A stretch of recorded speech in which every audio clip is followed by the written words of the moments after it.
He is in that cart and gapping on his back. तो जो वो आदमी दोस्त का दोस्त होता है, जो मर गया था, उसका जो दोस्त होता है, वो कहता है वो इसी गड्ढे में मिलेगा, इसी कार्ट में मिलेगा, सब चेक करो। Fetch the authorities, get the sheriff down. लोगों को बुलाओ और जो शेरिफ हैं, ऑफिशियल हैं, उनको बुलाओ। Whosoever job it is to run the town, help. जो भी इस एरिया का जो भी ऑफिसर है उसको बुलाओ। My companions murder send to glory. मेरे मेरे दोस्त की मृत्यु हुई है, यानी हत्या हुई है। What need I add to finish off the story. People ran out, cast the cart to ground. लोग आए, लोगों ने उस कार्ट में से देखा। And in the middle of the dung they found the murder man. और फिर उन्होंने उस डंक के अंदर उस मर्डर मैन को देखा। The corpse was fresh and new. जो लाश थी वो ऐसे लग रहा था जैसे फ्रेश है और नई है। O blessed God that art so just and true, thus thou revealest murder as we say, murder will out. We see it day by day, murder's foul, abominable treasure. So loathsome to God's justice, to God's reason. He will not suffer in concealment true. Things may lie hidden for a year or two, but still murder will out. That's my conclusion. तो वो कहता है कि जिसने भी मेरे दोस्त को मारा वो सच तो सामने आएगा ही, आज नहीं तो कल आएगा। भगवान अपना न्याय करके रहेंगे। सच को कब तक छुपाओगे, वो तो सामने आएगा ही। जिसने मर्डर किया है वो रिवील होगा जरूर एक ना एक दिन। All the town officers in great confusion. तो जितने भी टाउन के ऑफिसर्स थे कन्फ्यूजन में थे। Seized on the carter and they gave him hell and then they racked the innkeepers as well and both confessed and then they took the racks and there and then they hang them by the neck. जब सारे officers आ गए वहाँ पर, उन्होंने देखा कि ये सब हुआ है, कन्फ्यूजन में थे किसने मारा, तो उन्होंने कहा कि किसी ने इसको बहुत ही ज़्यादा दरिंदगी से मारा है। ऐसे लग रहा है किसी ने, जैसे हेल में पीड़ित किया जाता है ना किसी को नर्क में, ऐसे ही इसको मार दिया गया है। और जो वहाँ का इनका मालिक था उन्होंने उसको भी पकड़ लिया। ठीक है भाई, हत्या के सिलसिले में उसको भी पकड़ लिया, क्या पता उसका भी हाथ हो। और जो भी दूसरा आदमी था और वो जो इनकीपर था वहाँ का, उन दोनों ने फिर स्वीकार कर लिया कि हमने ही हत्या की है। जिसकी वो कार्ट थी वो और इनकीपर, वो दोनों ही हत्यारे निकले और उन दोनों को फांसी की सज़ा दी गई। तो आगे कहता है कि by this we see the dreams are to be dreaded. तो यानी शैंटलियर कहता है कि तो हमें इस सपने से, इस कहानी से सीख लेनी चाहिए कि जो सपने होते हैं वो सच भी होते हैं। ठीक है, भयावह होते हैं। And in the selfsame book I find emptied right in the very chapter after this, I am not inventing as I hope for bliss. वो कहता है ये कोई बनी बनाई कहानी मैं तुमको नहीं सुना रहा, ये सच में ऐसा हुआ था। The story of two men who started out to cross the sea for merchandise, no doubt. फिर वो एक दूसरी कहानी का भी नरेटिव बताता है कि एक बार समुद्र में जहाज़ में जो है दो लोग थे, मर्चेंडाइज, ठीक है, यानी जो जहाज़ चलाने वाले होते हैं वो। तो हवा का रुख एकदम बदला, वो रुके, उन्होंने इंतज़ार किया। It was a pleasant town I should have state. वो कहता है कि जो टाउन था वो एक अच्छा टाउन था जो आसपास था। Merrily grouped about the haven side, ऐसे लग रहा था जैसे वो स्वर्ग जैसा ही हो। Few days later with the evening tide the wind veered around so as to suit them best. ऐसे लग रहा था हवा ठीक जाएगी जिस दिशा में चलनी चाहिए, लेकिन हवाओं का रुख बदल गया। They were delighted and they went to rest. पहले तो वो खुश थे जब मौसम ठीक था और फिर वो रेस्ट करने चले गए। Meaning to sail next morning early. उन्होंने कहा कि अगली सुबह चलेंगे। Well to one of them a miracle before. तो एक के साथ कुछ मिरेकल होता है। मर्चेंडाइज का मतलब होता है बिजनेसमैन। दो बिजनेसमैन होते हैं जिन्हें कहीं पर जाना होता है समुद्र के द्वारा, लेकिन हवाएं जो है ठीक नहीं चलती, तो वो कहते हैं ठीक है हम अगले दिन चलेंगे, क्या पता हवाओं का रुख ठीक हो जाए, जैसा हम चाहते हैं वैसी हो जाए। क्योंकि वो जिस टाउन में थे वो अच्छा भी था, उन्हें वहाँ अच्छा महसूस ही हो रहा था, तो वो रुक गए। तो कुछ दिन जब उनको रुकते रुकते हो गए तो धीरे धीरे जो है उन्होंने देखा कुछ दिनों के बाद जो है हवा जिस डायरेक्शन में जो चाहते थे वो उस डायरेक्शन में हो गई। अब वो वोयाज यानी कि समुद्री यात्रा पर जा सकते थे। तो दोनों खुश थे, दोनों सोने चले गए। उन्होंने कहा कि अब अगले दिन निकलेंगे। और जब वो सो रहे थे एक को सपना आया। This man as he lay sleeping it would seem just before dawn had an astounding dream. He thought a man was standing by his bed, commanding him to wait, and thus he said, if you set sail tomorrow as you intend, you will be drowned, my tale is. Is at end. वो फिर उन दोनों जब सो रहे थे, दोनों में से एक को सपना आया कि एक आदमी उसके साइड में खड़ा था और वो कह रहा था, उसने उसको कहा कि अगर तुम सुबह सेल करने यानी यात्रा करने निकले समुद्र में तो तुम ज़रूर मर जाओगे, डूब जाओगे। He woke and told his friend what has occurred and begged him that the journey be deferred। तो उस उठा, उसने अपने दोस्त को बताया कि उसने क्या सपना देखा और उसने कहा ठीक है, हम अपने ना जर्नी को एक काम करते हैं, डिले करते हैं एटलीस्ट अ डे, कम से कम एक दिन के लिए। Implored him not to start but this companion lying there apart began to laugh and treat him to derision। तो जो दूसरा दोस्त था वो उसको उपहास बनाने लग गया, अरे तो सपने को कहाँ लेने लग रहा है, ऐसा तो सच थोड़ी होता। I am not afraid he said of any vision to let it interfere with my affairs. वो कहता है कि मुझे इन सब चीज़ों से डर नहीं लगता, ठीक है, हमारी यात्रा में इन सब चीज़, ये सारी चीज़ें, सपने वगैरह बाधा नहीं डाल सकते। A straw for all your dreamings and your scares, dream are just empty nonsense, merest japes. उसने कहा ड्रीम्स तो है ना प्रैक्टिकल टाइप के जोक की तरह होते हैं, इनको है ना तूड़ा होता है ना, जैसे तूड़ा जिसे किसी काम का नहीं होता, वो ऐसे ही ये सपने किसी काम के नहीं होते। Why people dream all day of owls and apes all sorts of trash that can not be understand. लोगों को कभी उल्लू के सपने आते हैं, एप्स के अड़ंग सड़ंग सपने आते ही रहते हैं जिनका कोई मतलब नहीं होता। Things that have never happened and never could. कुछ चीज़ें होती है जो कभी नहीं हुई, ना ही कभी हो सकती। But as I see you mean to stay behind and miss the tide for wilful sloth of mind. God knows I am sorry for it, but good day। And so he took his leave and went his way।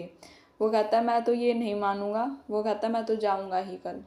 यानी उस आदमी को ऐसा लग रहा था देख के कि जैसे एक जानवर खुद अपने आप को कटवाना चाहता हो। God knows I am sorry for it but good day. तो जो जिसने सपना देखा था वो कहता है अब तो भगवान ही जानता आगे क्या होगा, और वो उसका दूसरा दोस्त जो निकल जाता है। And yet before they had covered half the trip I don't know what's went wrong. There was a rip, and by some accident the ship went down. Her bottom ran, all hands about to drown in sight of the vessels at her side that had put out upon the self same tide। और अभी तक आधी journey खत्म भी नहीं हुई थी, ship कहीं से टूट गया, जहाज जो था डूब गया, और बोर्ड पे यानी उस शिप पे जो जो लोग थे सब डूब गए, जितने भी क्रू मेंबर्स थे, पैसेंजर्स थे, सब डूब गए। यानी जो दूसरी शिप्स वहाँ आसपास थी उन्होंने उस शिप को डूबते हुए भी देखा। वहाँ पर और भी शिप्स थी जब बड़ी लहरें आ रही थी जब निकली, लेकिन वो नहीं डूबी, सिर्फ वही शिप डूबी जिसमें उनमें से एक दोस्त ने सपना देखा था। So my dear Pertelote, if you discern the force of this examples you may learn one never should be careless about. तो वो कहता है कि एक इंसान को कभी भी सपने को हल्के में नहीं लेना चाहिए। इन कहानियों से तुम्हें मैं बता रहा हूँ। For undeniably I say it same that many are a sign of troubling breeding. Now take saint Kenelm's life which I have been reading. He was Canulphus, son of the noble king of Mercia. Now Saint Canum dreamt a thing।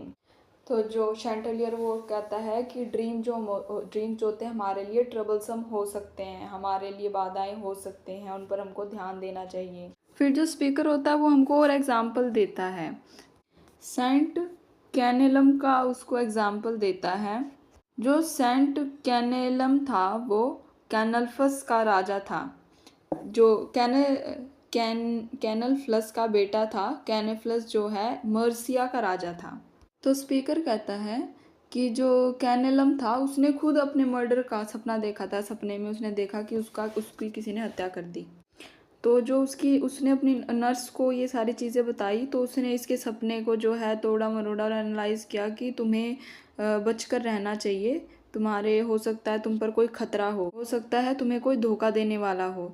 क्योंकि वो उस time एक बच्चा ही था 7 साल का, उसने nurse की बातों को इतना सीरियसली नहीं लिया, क्योंकि वो भगवान में विश्वास रखता था, डिविनिटी में विश्वास रखता था। तो उसको लगा कि कैसे कोई उसको नुकसान पहुंचा सकता है, खास करके एक सपना। तो जो स्पीकर होता है हमारा वो भी कहता है कि मुझे भी लगने लगा अब ये जो सपने होते हैं वो सच होते हैं, और मैं तो बिल्कुल पूरी तरीके से विश्वास करने लगा हूँ। तो वो आगे कहता है कि and madam Pertelote upon your credit, कि अब तो तुम मेरा बिलीव करोगी ना कि जो सपने होते हैं उनका कुछ ना कुछ मतलब होता है। तो वो एक और एग्जाम्पल देता है कि एक रोमन जनरल था एसिपियो अफ्रीकैनस, जिसने एक सपना देखा था और उस सपने को एनालाइज करा था मैक्रोबियस ने। मैक्रोबियस ने कहा कि जो सपने होते हैं वो हमें कुछ संकेत देते हैं। And then there is the Old Testament manual well worth your study, see the book of Daniel. तो वो कहते हैं कि तुमने बुक ऑफ डैनियल तो पढ़ी होगी ओल्ड टेस्टामेंट में, तो डैनियल भी तो सपनों को तवज्जो देता ही था। तुम जोसेफ को पढ़ो और तुम देखोगी कि बहुत सारे ड्रीम्स हैं वहाँ पर जो कि संकेत देते हैं कि आने वाले समय में क्या होगा। वो फिर एक और बात कहता है कि तुम इजिप्ट के राजा को देखो जो कि पेरो थे, लॉर्ड पेरो थे। तो वो कहता है कि अगर तुमने कोई हिस्ट्री पढ़ी होगी तभी तो उसे पता चलेगा कि लोगों ने सपने देखे और सपनों ने कुछ इंडिकेट करा था लोगों को। तो ये क्या होता है, जो बटलर होता है वो क्या होता है, कब बियर, यानी वो बियर वगैरह सर्व करता है, और कुक होता है जो बेकिंग वगैरह करता है। तो इन्होंने किंग पैरो को ऑफेंड करा था और इन्होंने फिर पाया कि इनको भी सेम जेल में डाल दिया गया जिसमें जोसेफ को डाला था। तो एक रात बटलर और कुक ने एक ड्रीम देखा, लेकिन वो दोनों परेशान थे क्योंकि उनके सपने का क्या मतलब है उसको बताने के लिए उनके पास कोई इंटरप्रेटर नहीं था। तो वहाँ पर जोसेफ को माना जाता था कि वो ड्रीम्स को बता देता है। तो फिर उन्होंने जोसेफ से पूछा। तो जो बटलर होता है उसने सपने देखा था कि ब्रांचेस पर ना 3 ब्रांचेस पर ग्रेप्स वगैरह लगे हुए हैं, उसने उनसे वाइन बनाई और पैरों को सर्व करी। तो जोसेफ उसको कहता है कि 3 दिन के ना अंदर अंदर वो पैरों को दोबारा वाइन जो होता है वो सर्व करेगा। और जो कुक था उसने सपना देखा था कि उसने पैरों के लिए जो है बेक करा हुआ है कुछ, यानी खाना बनाया हुआ है, और उसने उसको एक बास्केट में रख के अपने सर पर रखा हुआ है और एक पक्षी आकर उस बास्केट में से फूड खा रहे होते। तो जोसेफ कहता है कि 3 दिन के अंदर अंदर जो जो पैरो होता है वो उस कुक को एग्जीक्यूट कर देगा और जो पक्षी मतलब और एक पोल पर लटका देगा और पक्षी उसका मांस खा रहे होंगे आकर। तो जो पैरो था जैसा उसने क्या करा, जैसा कि जोसेफ ने बताया था वैसा हुआ। पैरो ने बटलर को तो रिलीज कर दिया, ठीक है, और जो कुक था उसको एग्जीक्यूट कर दिया।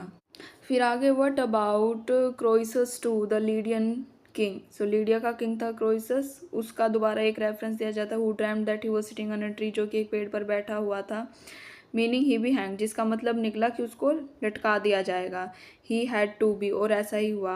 और टेक एंड्रोमे की ग्रेट हेक्टर्स वाइफ, और वो फिर दोबारा एक और रेफरेंस देता है कि हेक्टर की वाइफ जिसका नाम एंड्रोमेके था, the day on which he was to lose his life she dreamed about the very night before. यानी जिस दिन हेक्टर की मृत्यु होने वाली थी उससे एक दिन पहले उसकी वाइफ ने सपना देखा कि अगर हेक्टर युद्ध में जाएगा तो वो मारा जाएगा, और उसने हेक्टर को मना भी करा जाने के लिए, लेकिन उसने उसकी बात को टाल दिया और वो युद्ध लड़ने के लिए नाव में समुद्र में उतर गया, ठीक है। एंड वहाँ उसको फिर अखिलीज मिला, अखिलीज ने उसको मार दिया। और ये टेल जो है बहुत लंबी है। तो वो कहता है कि सपने का जो शैंटरलियर है वो कहता है कि सपने का कोई ना कोई रेलेवेंस होता है। मैंने तुमको इतने सारे हिस्टोरिकल फैक्ट्स बता दिए कि इतने इतने बड़े बड़े लोगों के साथ ऐसा हुआ है, तो हमें सपने पर ध्यान देना चाहिए। वो कहता है और तुम्हारे लैक्सेटिव्स की यानी औषधियों की बात करें तो वो कहता है कि they are venomous I have suffered by. वो कहते हैं कि जहरीले सी तो तू दवाई देती है, ठीक है, उसको खाने के बाद मुझे ऐसे लगता है मैं बीमार हो गया और ज़्यादा दिक्कत होने लग जाती है। Open enough before and I defy them. फिर वो कहता है कि चलो सब कुछ भगवान पर छोड़ते हैं, भगवान पर विश्वास रखते हैं, भगवान ने हमें प्रचुर खुशी दे रखी है। जब मैं तुम्हें देखता हूँ तो वैसे ही खुश हो जाता हूँ। मेरी जितने भी टेरर और कन्फ्यूजन है सब अपने आप चले जाते हैं। जब तुम मेरे साथ होती हो तो मुझे अच्छा लगता है, तो जब तुम बोलती हो तब भी मुझे अच्छा लगता है, मुझे डिलाइटफुल फील होता है, ऐसे अकेला अकेला फील नहीं होता। मुझे ऐसे लगता है कि मेरे अंदर जीवंतता आ गई दोबारा। तो आगे बताया गया है कि ऐसा माना जाता है इनके यहाँ पे कि मार्च फर्स्ट मंथ है जिसे भगवान ने बनाया है, जो कि अब ख़त्म हो चुका था। और फिर वो कहता है कि अब 3rd ऑफ मई था, यानी मई की 3 तारीख थी। अब कुछ घटना घटती है। तो जो शैंटलियर था और जितने भी आसपास जितने भी वो उनका जो ग्रुप था मुर्गी और मुर्गों का, वो सब बैठे हुए होते हैं, सूरज की किरण पड़ रही होती है, और जो सन होता है, सन जैसे हमारे 27 नक्षत्र होते हैं और राशियाँ कितनी होती है 12। तो यानी और एक जो खंड होता है वो 30 डिग्री का होता है और एक खंड में कम से कम 2.5 नक्षत्र आते हैं। तो जो टोरस वाला हिस्सा था वो अब सन आधा पार कर चुका होता है। तो ये जो सारे जो नक्षत्र वगैरह ये सूर्य के चक्कर लगाते रहते हैं। 9 बज गए हैं। जब हमने कैंटरबरी टेल्स का जो प्रोलॉग पढ़ा था तो उसमें हमने देखा था कि जो फर्स्ट हमारी राशि होती है, ठीक है, सूरज पहले उसको पार कर चुका था। अब जब हमारा मई का महीना है तो ये टॉरस, जो कि तीसरी राशि होती है हमारी, उसको पार कर चुका है या फिर उसमें है अभी।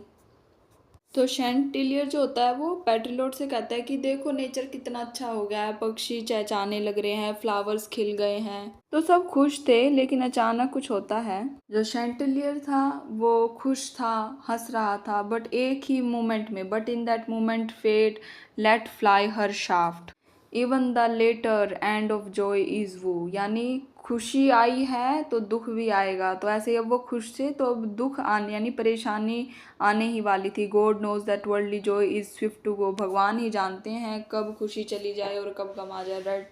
रेटोरिशियन with a flair for style could chronicle this maxim in his file. तो यानी कि ये जो लाइन है, rhetorician with a flair for style could chronicle the maxim in his life, यानी कि ये कहती हैं कि एक अच्छा स्किलफुल राइटर ही टेम्पररी नेचर ऑफ लव को किस तरीके से एक्सप्रेस करना है वो लिख सकता है, अपनी बातों के द्वारा समझा सकता है। ये जो ट्रूथ हमको देखने को मिल रहे हैं कि जो ड्रीम है वो सच हो सकते हैं, तो जो एक ट्रू रेटोरिशियन है वो इन सबको इम्पोर्टेंस देगा।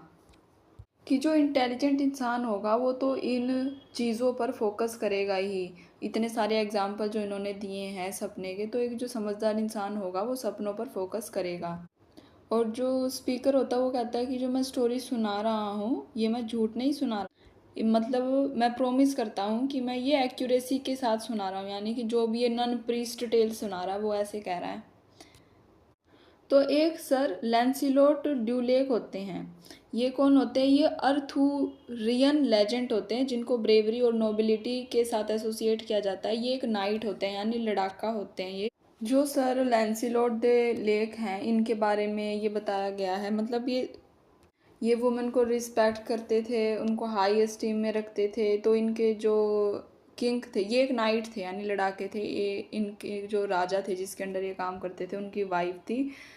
सो ये he fall in love with that woman. अब इनके ऊपर ऑब्लिगेशन हो गया था कि भाई ये क्या कहते हैं, अपनी राज्य के प्रति अपनी ड्यूटी निभाए, या फिर इनके ऊपर सोसाइटल प्रेशर भी था कि ये जो भी करना चाहते थे उनसे शादी वो कर सकते थे या नहीं कर सकते थे। तो फिर आगे स्पीकर कहता है कि इस चीज़ को छोड़ते हैं, आगे बढ़ते हैं, अपना जो मेन हमारा पर्पस था ये सिर्फ इससे दिखाना चाहते हैं कि जैसे कि पहले सब कुछ ठीक चल रहा था लेकिन एकदम ट्रेजेडी फॉल हो गई। तो ऐसे ही जैसे ये शैंटिलियर और पेट्रिलोट थे, इनकी अभी ज़िंदगी ठीक चल रही थी, अब एकदम से कुछ परेशानी आ सकती है। A cold-tipped fox of sly inquiry that had been lurking around the grove of trees। तो ग्रूव ऑफ ट्रीज यानी जहाँ पर एक जैसे जो ट्री थे, एक जो ऐसा हिस्सा ही तो था वहाँ घास का मैदान था, उसमें वो जो एक बूढ़ी औरत थी वो रहती थी, एक साइड में एक ग्रूव था। तो वो वहाँ आसपास एक जो लोमड़ी थी वो घूमने लग गई, एक शातिर लोमड़ी। जब भी एक लोमड़ी को दर्शाया जाता है तो ऐसे शो किया जाता है कि वो एक विकेड होगी या डिसीटफुल यानी धोखा देगी। Long years, that very night burst through and past stockade and hedge as Providence forecast। यानी जो भी वो जो बाड़ा था जिसमें हैंड्स वगैरह को रखते थे उसको वो पार करके अंदर एंट्री ले ली उसने। स्टोकेट यानी जो भी घेराबंदी कर रखी थी वो, और हैज होती है जो भी बुशेस वगैरह लगा रखी थी, ठीक है, उन सबको पार करके अंदर प्रोविंस जहाँ पर मुर्गे वगैरह होते थे वहाँ। In the yard where Chanticleer the fair was wont with all his ladies to repair. जहाँ पर शैंटिलियर था और जितनी भी दूसरी मुर्गियाँ थी, हैंस थी, वहाँ आ गया। और जो शैंटिलियर था वो कैबेज की लीव्स पे प्लांट्स पर जो है रेस्ट कर रहा था, अभी उसको कुछ आभास नहीं हुआ कि क्या हो रहा है। Until about the middle of the day, watching the cock waiting for his cue। तो वो लोमड़ी चुपचाप उस मुर्गे को, शैंटिलियर को नोटिस करती रही जब तक उसे ऐसे लगा कि सही मौका है शिकार करने का। As all these homicides go gladly do, so gladly do that lie about in wait to murder man। ऐसे किसी का मर्डर करना होता है ना तो देखना पड़ता है किस टाइम मारेंगे, नोटिस करना पड़ता है। तो ऐसे ही वो ताक लगा के बैठी थी। O false assassin lurking in the den, a new Iscariot, new Genelon, and O Greek Sinon, thou whose treachery won Troy town and brought it utterly to sorrow। जो लोमड़ी थी वो तैयार थी शैंटिलियर को मारने के लिए। इस्कैरियोट की यहाँ पर बात की गई है। इस्कैरियोट जो था उसने इसने जीसस को जो है बिट्रे करने की कोशिश करी। और जो जेनिलोन है उसने रोलैंड और जो फ्रैंकिश आर्मी थी उसको बिट्रे करने की कोशिश करी थी। तो इस फोक्स को जेनिलोन और इस्कैरियोट के साथ कंपेयर किया गया है। And O great Sinon those who treachery won. और जो ग्रेट सिनोन था वो कौन था? उसने जो है जहाँ पर ट्रोजन वॉर में एक घोड़ा होता है ना, जो जैसे उसने क्या करता, जिस साइड अखिलीज था ना, तो जितने भी सैनिक थे उन्होंने एक घोड़ा बनाया कपड़े का सा और उसके अंदर ना सैनिक भर गए। तो जो दूसरे लोग वहाँ पर थे उन्हें पता ही नहीं चला कि घोड़े के अंदर सैनिक हैं। फिर एकदम उन्होंने हमला कर दिया था। तो ये जो ग्रेट सिनोन है इसने उस कपड़े के घोड़े को जिसके अंदर सैनिक थे उसको वहाँ अच्छे से मतलब छोड़ने की कोशिश करी जहाँ पर अपोजिट पार्टी के लोग थे, जिसकी वजह से हमने सिटी ऑफ ट्रोय का जो है फॉल देखा। ओ शैंटलियर accursed be that morrow that brought thee to the yard from the high beams, thou hasn't been warned and truly by the dream that this would be a perilous day for thee। तो जो speaker है वो कह रहा है कि आने वाला समय जो है शैंटलियर, मोरो का मतलब टुमोरो, की जो आने वाला समय है वो शैंटलियर के लिए अच्छा नहीं रहने वाला। शैंटलियर ने सपना देखा था कि ये दिन उसके लिए अच्छा नहीं होगा। But that which God's foreknowledge can foresee must need occur as certain man of learning. लेकिन भगवान आगे क्या करने वाले हैं ये जानने के लिए तो एक इंसान को बहुत ज़्यादा समझदार होना पड़ेगा। Have sad ask any scholar for discerning. ठीक है, आगे क्या होने वाला है ये तो एक मतलब समझदार इंसान ही, विवेकशील इंसान ही बता सकता है। He will say the schools are filled with altercations. क्योंकि ये जो ड्रीम को इंटरप्रेट करने के जो तरीके हैं ये विवादों से घिरे हुए हैं। On this vexed matter of predestination, कि हमारी जो डेस्टिनी है वो क्या वो पहले से ही तय है, इस पर भी विवाद रहते हैं। लॉन्ग बैंडेड बाय 100,000 मैन, बहुत से लोगों ने इसके ऊपर डिस्कस करा हुआ है। How can I shift it to the bottom then. अभी तक तो जो लोग विवाद कर रहे थे उनका ही आपस में सुलझोटा नहीं हुआ, तो मैं कैसे इस चीज़ के जड़ तक जा सकता हूँ। The holy doctor Saint Augustine shine and this and there is Bishop Bradwardine authority Boethius too discerning whether the fact of God's divine forcing constrain me to perform a certain act। फिर यहाँ पर reference दिया गया है doctor Augustine का, कि जो doctor Augustine थे वो एक क्रिश्चियन थियोलॉजियन थे, फिलोसफर थे, जिनके पास एक बहुत ग्रेट विजडम था, ब्रिलियंट इन्फ्लुएंशियल थे वो। फिर नेक्स्ट बिशॉप बार्डवर्डाइन का एग्जांपल लिया गया कि उनके पास भी अच्छा विजडम था, उनको उनकी बातों को भी लोग मानते थे। और जो बोथियस था उसने भी, ये सब लोग इन्होंने इन चीज़ों पे बात कर चुके हैं ये प्रीडेस्टिनेशन वगैरह के ऊपर। तो जो ये है आगे कहता है कि अगर भगवान जानते हैं कि फ्यूचर में क्या होगा तो क्या मैं बाध्य हूँ वो करने के लिए जो भगवान चाहते हैं। यानी कि जो भी होने वाला है वो तो होएगा ही, अगर हम प्रीडेस्टिनेशन की बात करें, चाहे हम चाहे या ना। क्या मेरे पास कोई और उपाय है? मतलब अगर कुछ प्रीडेस्टिन्ड है यानी पहले से ही लिख रखा है तो वो तो होगा ही। क्या इसके अलावा मेरे पास कोई और उपाय है? क्या मेरे पास फ्री विल है कि ये करने की, कि मतलब भगवान ने तो चाहा कि मैं ये करूँगा, लेकिन क्या मेरे पास फ्री विल है कि अगर मैं चाहूँ तो वो चीज़ ना भी करूँ। तो अगर भगवान चाहे कि फ्यूचर में क्या होने वाला है तो या तो वो हमें हमारे डीड्स को कंट्रोल कर सकता है, तो ये ऐसी बात करता है। फिर वो कहता है कि मैं इस मैटर को अब ज़्यादा इस पर बात नहीं करना चाहता थियोलॉजिकल इशू पे।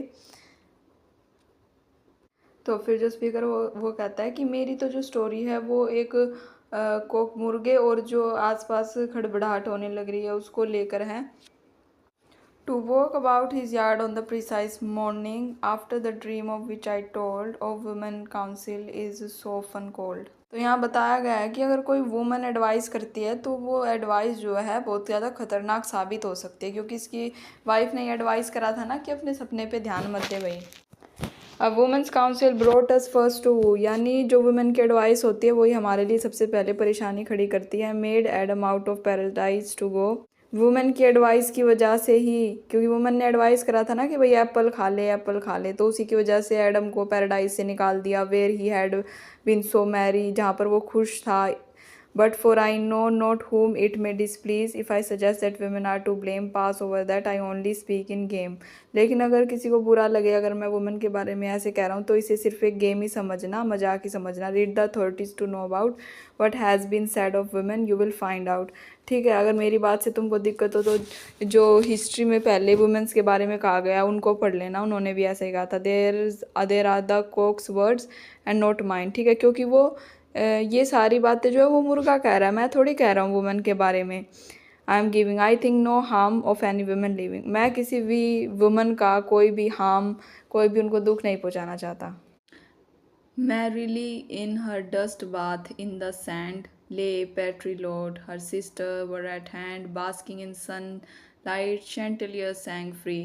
So जो पैटिलोट होती है, जो मुर्गी होती है, वो तो धूल मिट्टी में जो अपने खेलने लग रही है, मतलब वहाँ पे है, इंजॉय कर रही है। उसकी जो और बाकी बहनें हैं वो धूप सेक रही है, शैंटलियर भी अपना फ्री घूम रहा है। समुद्र में जो मरमेड होती है जितनी वो खुश हो रही है उससे भी ज़्यादा शैंटलियर खुश नज़र आ रहा है। For Physiologus report the thing and says how well and merrily they. वो जो बांग देते हैं सारे मुर्गा मुर्गी, बहुत अच्छा लगता है उनको सुन के। And so it happened as he cast his eye towards the cabbage at a butterfly it fell upon the fox there. तो जो सेंटरलियर था शायद वो एक तितली को देख रहा था, तितली को देख रहा था। वो जैसे ही उड़कर उस फॉक्स पे उड़कर बैठी ना, Gone was all inclination then to crow, cock he cried। जैसे ही वो तितली उड़कर उस फॉक्स के ऊपर बैठ गई, जब ही उसने शैंटलियर ने उसको देख लिया और वो कोक कोक चिल्लाने लगा। As one who feels a terror at the, वो बिल्कुल बहुत ज़्यादा घबरा गया। For natural instinct teaches beasts to flee. और एकदम क्योंकि वो सब कोक कोक करने लगे तो इसी उसकी कोक कोक सुन के वो जो लोमड़ी थी वो भी भागने लगी एकदम।